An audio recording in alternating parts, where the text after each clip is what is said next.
السلام عليكم ورحمة الله وبركاته. اللهم صل وسلم وبارك على نبينا محمد وعلى آله وصحبه وسلم. ازيكم يا أحلى اخوات في العالم؟ عاملين ايه يا حبايب؟ برحب يا حبايبي بكل حد انضم لقناتي، شرفتوني ونورتوني، وأهلا وسهلا بيكم في قناتي المتواضعة وصفة سهلة مع أم مازن. يا رب إن شاء الله القناة تكبر بيكم وعيلتنا الصغيرة تكبر يا بنات، وإن شاء الله تبقى قناة كبيرة بإذن الله وفضله عليا بإذن الرحمن. اخباركم ايه يا حبايب؟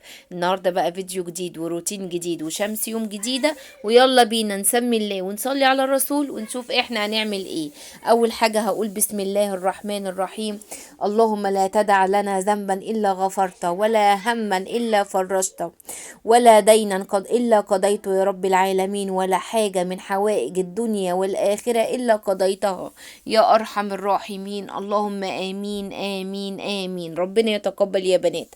النهارده بقى هعمل معاكم وصفه سهله جدا واقتصاديه جدا جدا. البطاطس اللي قدامكم دي بطاطس صغنونه من الراجل اللي بيعدي في الشارع ب5 جنيه يا بنات، ب5 جنيه وحياة ربنا. البطاطس الصغيره الجميله دي خدت منها يا بنات حبه حلوين كده قد نص كيلو، وغسلتها غسله محترمه تحت الحنفيه. اوعي تجيب البطاطس الغاليه ام 12 ونص و15 وتقولي اعمل الاكله دي. لا، الاكله دي البطاطس اللي هي الصغيره خالص اللي احنا بنحشيها لحمه مفرومه يا بنات، عارفينها يا حبايب يا امارات. انتوا اسمعوا الكلام كده عشان نمشي الدنيا والمركب تمشي وما نشنكلش في النص كده، يبقاش معناش فلوس نكمل اخر الشهر. ربنا يا رب ييسر الحال، قادر كريم يا رب، ويفرجها علينا جميعا. مسكت البطاطس يا بنات، سلقتها وحطيت مع ميه السلق بتاعتها معلقه ملح، وبعد كده خدتها بعد ما استوت تماما، خدتها تحت الحنفية قشرتها. ماشي، بعد ما قشرتها قمت هرساها زي ما انتوا شايفين كده. بصوا انا ماشيه معاكم خطوه خطوه. هرستها هرسه محترمه كده، ونصيحه اهرسيها وهي سخنه عشان تبقى ناعمه معاكي ومش تغلبك. خلاص يا بنات. بعد بقى ما هرستها يا بنات، جبت الحله اللي انا سلقت فيها من غير ما اوسخ مواعين اهو، عشان ما نعملش مواعين كتير، يبقى اقتصاديه في الاكل واقتصاديه كمان في غسيل المواعين. حطيت الماده الدهنيه بتاعتي يا بنات اللي هي زيت. عايزه تحطي سمنه حطي، بس انا ليه حطيت زيت؟ عشان هقولك في اخر الفيديو انا عملت ايه. المهم يا بنات، حطيت معلقه توم مفروم كده، شوحته لغايه ما خد اللون الجولد او ريحته تطلع. خلاص، ريحه التوم تطلع، شوحيها كده تشويحه بحيث ان انت تشمي ريحه التوم. اول ما تشمي ريحه التوم انزلي بقى بطبق انت مقطعه فيه ايه، مقطعه فيه فلفل الوان وفلفل سبايسي اخضر، قرن واحد احمر وقرن فلفل حراق كده. ماشي، نزلت بيهم يا بنات في الحله وشوحتهم زي ما انتوا شايفين كده. وصفه جميله قوي يا بنات وسهله وحياة ربنا.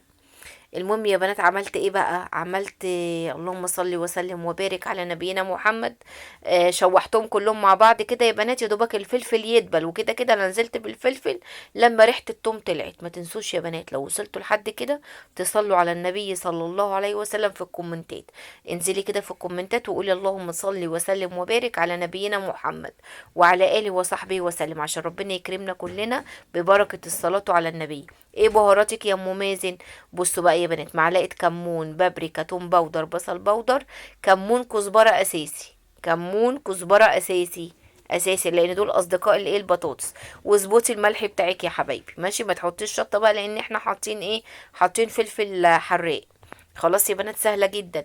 معلقه صغيره كمون، كزبره، فلفل اسمر، اللهم صل وسلم وبارك على نبينا محمد، وبابريكا وكركم. ليه كركم يا ام مازن؟ عشان تديني اللون الايه الذهبي الحلو ده يا بنات. وخلاص، اول ما حمصت التوابل مع الفلفل مع الثوم، هنزل بقى يا بنات بايه، هنزل بالبطاطس المهروسه بتاعتي اللي انا هرستها وهقلبها يا بنات. انا لسه في اضافه تانية هحطها بس اما اطفي، هتودي الطعم في حته تانية خالص يا بنات.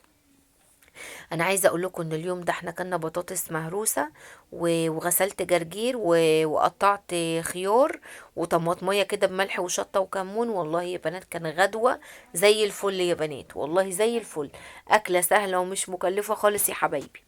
المهم يا بنات مسكت بقى ايه، مسكت البطاطس قلبتها كويس قوي. بص لما هرستها وهي سخنه بقت ناعمه ازاي، زي البيوريه بالظبط يا بنات. اهرسيها حلوه، تبقى حلوه معاكي كده لما تسقطيها، ما يبقاش فيها تكتلات، بس اهرسيها صح وهي سخنه. اخر حاجه بقى حطيتها يا بنات، حطيت يعني نص حزمه من البقدونس، بس انا خدت الورق بتاعه، ما خدتش العيدان، خدت الورق بتاع البقدونس بس. بحس ان العيدان يا بنات ما في الهضم مش احسن حاجه، عشان كده دايما لما باخد خضره باخد الاوراق بتاعتها. ما بحبش ان انا اخد العيدان اللي هي الخضره دي، لا بسيبها، بحيث ان هي ما بتتهضمش، انما الورق صحي. انتوا فاهمين؟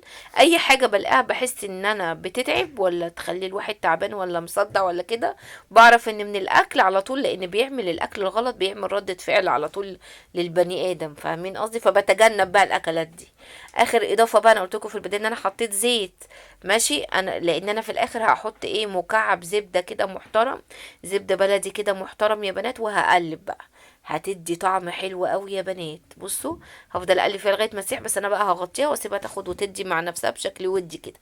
هتكون الزبده ساحت وبقت عامله زي السكينه في الحلاوه كده، هتبقى خطيره قوي يا بنات. جربي الوصفة دي، من الوصفات السهلة بتاعت آخر الشهر، الاقتصادية الجميلة اللي تمشي معاكي وفي نفس الوقت مشبعة. على فكرة انت ممكن تعمليها في الفطار، انا هنا عاملاها في الغدا، انت ممكن تعمليها في الفطار، وممكن في رمضان تعمليها سحور. انت فاهمه قصدي؟ طب تعالي نشوف احنا هنغرفها ازاي.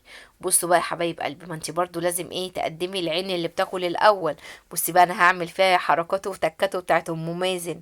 بصي ام مازن هتبدع في الطبق دلوقتي. بصي هعمل ايه، انا هغرف منها الاول مبدئيا كده طبقين، وبصي هرسم الطبق ازاي، هتعامل معاه على انه لوحة فنية. شوفي كده الجمال، شوفي. عايزه اقولك الزبده البلدي لما ساحت معاها، بصي خليتها ملبن، بصي نازله لوحدها كده كانها عجينه. بصوا ملبن يا بنات.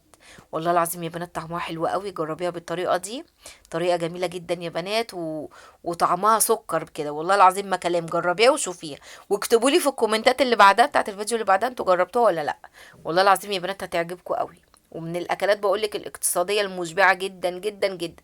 تعالوا بقى نرسمها كلوحه فنيه. جبت الشوكه بتاعتي بقى، وعملت بقى ايه، ان انا فنانه هانم بقى ماسكه الريشه، وهقعد ارسم على طبق البطاطس. بصوا بقى عملت بقى ايه، مشيت بالشوكه كده ايه، سبعات في تمانيات كده، وحاولت ان انا اعمل حاجه من فوق كده، رسمه من فوق، بس لقيتها لا مش هتيجي معايا. قمت ايه مسوياها بالايه، بالشوكه، بس مسكت الشوكه سبعات في تمانيات كده يا بنات، ادت شكل حلو قوي. بصوا الطعم خطيره. انا عايزه اقول لكم عيالي واقفين ورايا اصلا، يلا يا ماما احنا جوعنا. وحياة ربنا بألف هنا يا بنات، للي كل كله ألف هنا وشفا، وكانت أكلة حلوة وموفرة، أكلات آخر الشهر بقى المشبعة دي، وبألف هنا وشفا يا بنات. بتمنى ان الفيديو يكون نال رضاكم، وان هو يعجبكم. لو شفتوا الفيديو بتاعي ما تنسوش اختكم ام مازن في لايك واشتراك وشير للقناة عشان القناة تكبر. واخر كلامي ان الحمد لله رب العالمين.